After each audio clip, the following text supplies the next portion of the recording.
बिस्मिल्लाहिर्रहमानिर्रहीम, अस्सलाम वालेकुम। मैं हूं रियाजुद्दीन और आप देख रहे हैं Venus sports celebrities with Riyazuddin.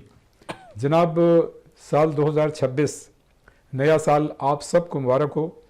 ये 2026 का हमारा पहला प्रोग्राम है और इससे कबल जब हमने यही प्रोग्राम जून 2024 में शुरू किया था तो उस वक्त से लेके आज तक 72 प्रोग्राम्स जो हैं हम कर चुके हैं और ये हमारा 73वां प्रोग्राम है। बहरहाल जनाब, नए सूरज की किरणें जो हैं वो पूरी आबोताब के साथ जगमगा रही हैं और हमारी दुआ है कि अल्लाह ताला हम सब को अपने हिफ्ज़-ओ-मान में रखे और तरक्की और कामयाबी अता फ़रमाए और हम सबको पाकिस्तान की नेक नामी के लिए काम करने की तौफ़ीक अता फ़रमाए और दुनिया में पाकिस्तान के सब हिलाली परचम को बुलंद करने के लिए हमें अपना एक किरदार अदा करने की तौफ़ीक अता फ़रमाए। तो जनाब, नए साल में बड़े बड़े इवेंट आ रहे हैं, लेकिन हम पहले बात करेंगे जनाब 2025 में पाकिस्तान की टीमों और खिलाड़ियों ने क्या क्या कारनामे अंजाम दिए। तो जनाब, सबसे पहले कौमी स्नूकर टीम ने हांगकॉन्ग की टीम को शिकस्त देकर आलमी टाइटल हासिल किया। वैसे तो हमारे कमोबेश 3 या 4 ऐसे खिलाड़ी हैं जिन्होंने जो है आलमी सतह पर स्नूकर में वर्ल्ड टाइटल जीता, जबकि उनके पास एशियन टाइटल भी हैं। और इस वक्त स्नूकर एक ऐसा खेल है हॉकी के बाद जिसने सबसे ज़्यादा मेडल्स जो हैं वो मतलब हासिल किए हैं, तो ये एक बड़ी बात है स्नूकर के हवाले से। और जनाब, 2025 में पाकिस्तान शाहीन्स ने तीसरी मरतबा अंडर 19 एशिया कप जीतने का कारनामा अंजाम दिया। सरफराज अहमद उसके मेंटोर थे और पूरी टीम ने बड़ी एक्स्ट्राऑर्डिनरी परफॉर्मेंस का मुजाहरा किया और भारत को उन्होंने फ़ाइनल में शिकस्त दी। तो ये एक बड़ी बात थी और जब आप भारत के ख़िलाफ़ कोई कामयाबी हासिल करते हैं तो वो यकीनन एक बड़ी अच्छी मतलब ये कि लहर दौड़ जाती है पूरे मुल्क में और वो खिलाड़ी काबिल सताइश होते हैं जो भारत के ख़िलाफ़ अच्छी परफॉर्मेंस पेश करते हैं। तो जनाब, Olympic gold medalist Arshad Nadeem, उन्होंने भी जनाब अपनी फतूहात का सिलसिला जारी रखा। उन्होंने इस्लामिक गेम्स और फिर कौमी गेम्स जो कि कराची में हुए थे उसमें उन्होंने गोल्ड मेडल अपने नाम किए। इसी तरह कौमी हॉकी टीम जो है प्रो लीग खेलने में कामयाब रही।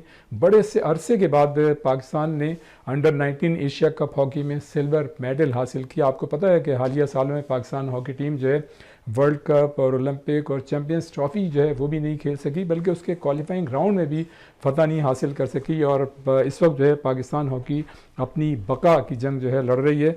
अगर हम क्रिकेट की बात करें तो पाकिस्तान वीमेंस क्रिकेट टीम ने न सिर्फ वर्ल्ड कप के लिए क्वालिफाई किया बल्कि पाकिस्तान वीमेंस अंडर 19 ने बांग्लादेश के ख़िलाफ़ सीरीज़ भी जीतने का कारनामा अंजाम दिया। और जनाब, 35वें कौमी गेम्स जो हैं उनका कराची में शानदार इनेकाद हुआ पिछले दिनों और बहुत से खिलाड़ियों ने बड़ी एक्स्ट्राऑर्डिनरी परफॉर्मेंस का मुजाहरा किया। पाकिस्तान आर्मी जो इससे कबल भी कई मरतबा ये एजाज़ जीत चुकी है, उसने आर्मी के दस्ते ने एक मरतबा फिर नंबर 1 पोजीशन हासिल की। अब अगर हम बात करें 2026 की कि वो कौन से इवेंट्स हैं जो 2026 में मुनक्किद होंगे, तो उसमें जनाब सबसे पहले बात कर लेते हैं साउथ एशियन गेम्स जो हैं वो मुमकिन तौर पर 23 जनवरी से 31 जनवरी तक में होने हैं, लेकिन अभी तक लग ऐसा रहा है और जो इत्तलात हैं कि ये गेम्स जो हैं मुनक्किद हो जाएंगे, लेकिन हमारी दुआ है कि ये गेम्स जो हैं ज़रूर हों। और जनाब T20 वर्ल्ड कप जो है वो मुश्तरका तौर पर भारत और